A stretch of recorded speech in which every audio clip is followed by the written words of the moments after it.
और हमारे पर्यटन अधिकारी साहब और हमारे सारे मीडिया बंधु, आप सभी का स्वागत है आज के इस प्रेस वार्ता में। जैसा कि इन्होंने आपको बताया कुछ हद तक हमारे आपको हमने बुलाया 2 कार्यक्रमों के लिए के बारे में बताने के लिए। पहला जिसका उल्लेख कर रहे थे, शासन द्वारा निर्धारित हुए हैं कुछ जगह जहाँ पे कजरी महोत्सव मनाया जाता है। और आप लोग जानते हैं कि मिर्जापुर जो है कजरी की मातृभूमि है, यहीं से कजरी की उत्पत्ति हुई थी। तो जाहिर सी बात है यहाँ हमारा जनपद भी उस श्रेणी में, उस श्रृंखला में सम्मिलित है। तो उसके क्रम में 2 सितंबर को, क्योंकि 2 सितंबर को यहाँ पे कजरी के उपलक्ष्य में लोकल हॉलिडे भी होती है, तो एक कजरी महोत्सव का आयोजन कुछ जियो के क्रम में किया जा रहा है।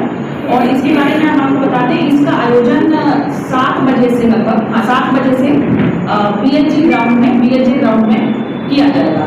इसके अंदर जो कलाकार सम्मिलित होंगे उसमें रमेश बंगा जी, शेषमणि जी, उषा गुप्ता जी, विद्यासागर जी, उर्मिला श्रीवास्तव जी और अजिता श्रीवास्तव जी सम्मिलित हैं। तो ये कार्यक्रम हमारा जैसे मैंने आपको बताया 2 सितंबर को 7 बजे से शाम को BLG ग्राउंड में रहेगा। इसमें मुख्य अतिथि के रूप में माननीय केंद्रीय मंत्री श्रीमती अनुप्रिया पटेल जी रहेंगी और अन्य सभी हमारे जो माननीय जनप्रतिनिधिगण और उच्चाधिकारी हैं, सभी के यहाँ पे उपस्थित रहने की संभावना और निवेदन है। इसके साथ साथ एक और विशेष कार्यक्रम जो हमारे जनपद की ओर से किया गया है वो ये है कि जैसे मैंने बताया कि कजरी जो है हमारे जनपद की उत्पत्ति है, तो ये विचार आया कि कजरी को सम्मानित करने के लिए या कजरी को जिसे कहते हैं एक सेलिब्रेट करने के लिए एक स्मारक बनाया जाए। तो उसके क्रम में जो रामचंद्र शुक्ल पार्क है उसके अंदर पूरी तरह से जन सहयोग से, इसमें सरकारी पैसा कोई नहीं लगाया, जन सहयोग से कजरी के लिए एक स्मारक बनवाया गया। अब इसका मैं आपको कुछ, वैसे आप लोग देखेंगे उस दिन भी, तो इसमें कुछ मैं बता रही हूँ कि क्या सोच थी।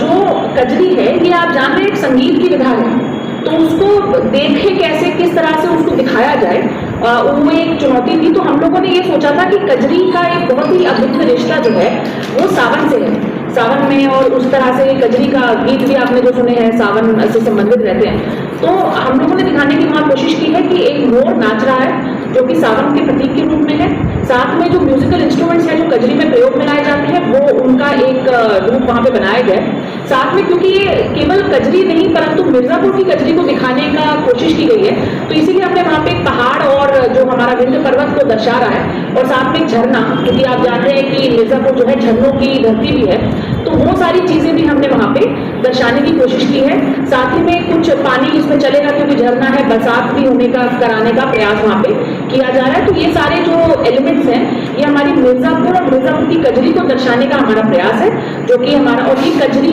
को दर्शाने का, ये कजरी के सम्मान में मुझे लगता है संभवतः देश में पहला स्मारक है जो कि यहाँ पे हमारे मिर्जापुर में बनवाया गया, पूर्णतया जन सहयोग से बनवाया गया, इसमें सरकारी पैसा नहीं लगा है। तो ये 2 कार्यक्रम है। इसका भी लोकार्पण जो है ये शाम को 6 बजे माननीय केंद्रीय मंत्री श्रीमती अनुप्रिया पटेल के कर कमलों द्वारा शाम को 6 बजे रामचंद्र शुक्ल पार्क में किया जाएगा। और क्योंकि हमारा जो ये कजरी महोत्सव का कार्यक्रम है तो उसमें हमें समय की सीमाएं हैं और हम कभी कलाकारों को ले पाए, तो जो हमारे और कजरी के कलाकार हैं जो सूचना विभाग में पंजीकृत और बहुत अच्छे उत्कृष्ट कलाकार हैं, ऐसे 16 कलाकारों को वहीं पे स्मारक के पास सम्मानित भी माननीय महोदया द्वारा और अन्य विशिष्ट अतिथिगण जो भी वहां पे रहेंगे उनके द्वारा वहां पे किया जाएगा। तो एक बार मैं ब्रीफ में समराइज कर दूं, शाम को 6 बजे 2 ही सितंबर को दोनों कार्यक्रम रहेंगे। शाम को 6 बजे 2 सितंबर को रामचंद्र शुक्ल पार्क में कजरी स्मारक का लोकार्पण रहेगा और साथ में जो हमारे कजरी के कलाकार हैं उन लोगों का सम्मान माननीय केंद्रीय मंत्री जी द्वारा किया जाएगा। उसके बाद शाम को 7 बजे से कजरी महोत्सव का कार्यक्रम रहेगा जो कि BLG ग्राउंड में पूरा किया जाएगा। तो अब इसके संबंध में अगर आपको कोई प्रश्न हो तो आप लोग पूछ लें।